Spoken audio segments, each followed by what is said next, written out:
المطعم الوحيد اللي في مصر اللي خفض اسعار المنيو بتاعته، مش عروض فتره معينه والسلام.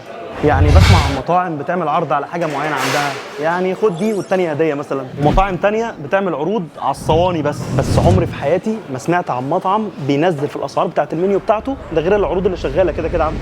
المطعم حضرموت عنتر، ونبتدي باول حاجه حبيب قلبي، طاجن الديناميت.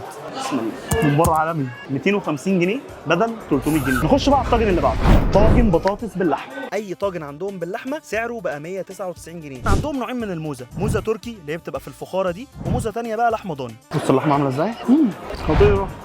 حمامتين 270 جنيه. اي طاجن باللحمه ب 199.